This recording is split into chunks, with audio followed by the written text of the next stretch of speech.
উত্তর চব্বিশ পরগনায় যে অঙ্গনওয়াড়ি বা আইসিডিএস হেল্পার এবং আইসিডিএস ওয়ার্কারের জন্য যে রিক্রুটমেন্টের নোটিফিকেশনটি পাবলিশ হয়েছে তার অনলাইনে আবেদন করার ডেট হলো 25/7/2024 তারিখ থেকে 25/8/2024 তারিখ পর্যন্ত।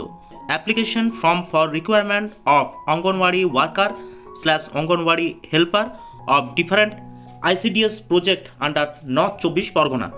তো আজ আমরা এই ভিডিওতে কিভাবে এই পোস্টগুলির জন্য আপনারা অনলাইনে আবেদন করবেন সেটি দেখব। আপনারা যদি আমাদের চ্যানেলে নতুন হয়ে থাকেন তাহলে অবশ্যই চ্যানেলটি সাবস্ক্রাইব করে রাখতে পারেন আইসিডিএস নিয়ে আরও আপডেট খবর জানার জন্য। তো প্রথমেই আপনারা এখানে দেখতে পাবেন online application form for the post of anganwadi helper. এরপরে আপনারা যদি অঙ্গনওয়াড়ি হেল্পারের জন্য অ্যাপ্লাই করতে চান তাহলে উপরের লিঙ্কে ক্লিক করতে হবে এবং তারপরে যে লিঙ্কটি আছে সেটি হলো online application form for the post of anganwadi worker. অর্থাৎ আপনারা যদি অঙ্গনওয়াড়ি ওয়ার্কারের জন্য আবেদন করতে চান তাহলে কিন্তু আপনাদের দ্বিতীয় যে লিঙ্কটি আছে তাতে ক্লিক করতে হবে। তারপর এই আবেদন হয়ে যাওয়ার পর যে অ্যাকনোলেজমেন্টটি আছে সেটি আপনারা প্রিন্ট করতে পারবেন। তৃতীয় নম্বরের যে লিঙ্কটি আছে সেখান থেকে কিন্তু আপনারা সেটি প্রিন্ট করতে পারবেন। তো প্রথমে আমরা দেখব অনলাইন অ্যাপ্লিকেশন ফর অঙ্গনওয়াড়ি হেল্পারের জন্য। তো প্রথমের লিঙ্কটিতে ক্লিক করার পর আপনারা এরকম একটি স্ক্রিন দেখতে পাবেন যেখানে লেখা আছে application form for the requirement of anganwadi help post applied for, অর্থাৎ অঙ্গনওয়াড়ি হেল্পারের এখানে সিলেক্ট করা আছে। তারপরে ব্লক আপনাদের চুজ করতে হবে, যে নির্দিষ্ট ব্লকের আন্ডারে আপনারা বাস করেন সেই ব্লকটিতে ক্লিক করবেন। ক্লিক করার পর আপনাদের নেক্সটে ক্লিক করতে হবে। নেক্সটে ক্লিক করার পর এরকম একটি স্ক্রিন ওপেন হবে যেখানে লেখা আছে office of the child development project officer. এখানে বনগাঁও লেখা আছে। আপনারা যে ব্লকের আন্ডারে এটি অ্যাপ্লাই করছেন সেখানে কিন্তু সেই ব্লকের নামটি এখানে উঠবে। লেখা আছে post of the applied for anganwadi helper, এইটি কিন্তু আপনারা আগে কনফার্ম করে নেবেন। তারপরে যে ব্লকের জন্য আপনারা আবেদন করতে চাইছেন সেটি ব্লকটি এখানে শো করবে। নেম অফ দ্য প্রজেক্ট কিন্তু সেই ব্লকের নাম অনুযায়ী আইসিডিএস প্রজেক্ট লেখাটি উঠবে। তারপর আপনাদের গ্রাম পঞ্চায়েত বা ওয়ার্ড সিলেক্ট করতে হবে। এখানে যে গ্রাম পঞ্চায়েতের আন্ডারে আপনারা বসবাস করেন সেখানে কিন্তু গ্রাম পঞ্চায়েতটি সিলেক্ট করতে হবে। নেম অফ দ্য ক্যান্ডিডেট, এখানে যে ক্যান্ডিডেট অ্যাপ্লাই করছেন সেই ক্যান্ডিডেটের নাম লিখতে হবে। ফাদার্স অথবা হাজব্যান্ডের নেম সেটি কিন্তু লিখতে হবে। তারপর ক্যাটাগরি আপনাদের সিলেক্ট করতে হবে। আপনারা general, ST, SC, OBC A, OBC B এই ক্যাটাগরি আপনারা দেবেন। তারপর জেন্ডার, এখানে একটাই জেন্ডার তাই ফিমেল শুধু লেখা আছে, জেন্ডারটি অলরেডি সিলেক্টেড। ন্যাশনালিটি দিতে হবে।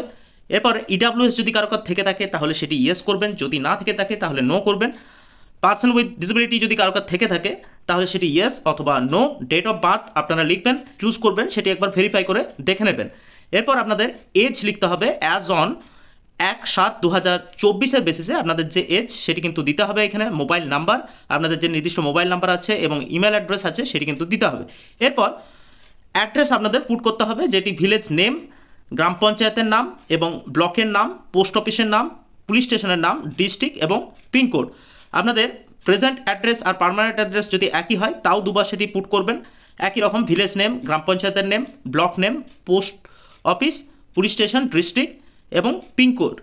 এই ডিস্ট্রিক্টটি এখানে অলরেডি সিলেক্টেড যেহেতু আপনারা নর্থ চব্বিশ পরগনার আন্ডারে অ্যাপ্লাই করছেন। এরপর আপনাদের এখানে দেখতে পাচ্ছেন এডুকেশনাল কোয়ালিফিকেশনের একটি ঘর আছে যেখানে higher secondary or its equivalent examination pass এখানে দেওয়া আছে। বোর্ডের নাম আপনাদেরকে লিখতে হবে, স্ট্রিম অফ সাবজেক্ট দিতে হবে, মার্কস অফ পার্সেন্টেজ সেটি দিতে হবে, ইয়ার অফ পাসিং সেটি কিন্তু দিতে হবে। এরপর আপনারা পিকচার আপলোড করবেন, অর্থাৎ আপনাদের যে রিসেন্ট পাসপোর্ট সাইজ কালার ছবি সেটি কিন্তু আপলোড করবেন, যার সাইজ অবশ্যই 20 KB থেকে 50 KBর মধ্যে থাকতে হবে, নাহলে কিন্তু এটি আপলোড নেবে না। এরপর আপনাদের সিগনেচার আপলোড করতে হবে, যেটি ব্লু বা ব্ল্যাক পেনে আপনারা সিগনেচার করবেন। তারপর সেটিকে 10 KB থেকে 20 KB সাইজ করার পর আপনারা কিন্তু এখানে আপলোড করবেন।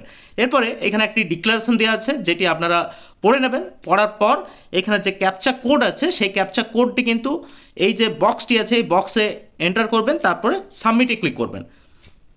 আমাদের এই চ্যানেলে এই অঙ্গনওয়াড়ি হেল্পারের যে রিকোয়ারমেন্টটি বের হয়েছে তার নোটিফিকেশনের যে বিস্তারিত বিবরণ তা নিয়ে একটি ভিডিও করা আছে, আপনারা চাইলে সেই ভিডিও দেখতে পারেন। অবশ্যই আপনারা আপনাদের যে নির্দিষ্ট ব্লকের যে নোটিফিকেশন সেটি কিন্তু অবশ্যই আগে ডাউনলোড করে পড়বেন, তারপরে কিন্তু এই অনলাইনে অ্যাপ্লিকেশনটি করবেন। এইভাবে অ্যাপ্লিকেশন করবেন। যদি কোনো প্রবলেম হয় তাহলে অবশ্যই সেটি কমেন্ট করে জানাবেন। নমস্কার, পুরো ভিডিওটি দেখার জন্য সাবস্ক্রাইব করে পাশে থাকবেন। ধন্যবাদ।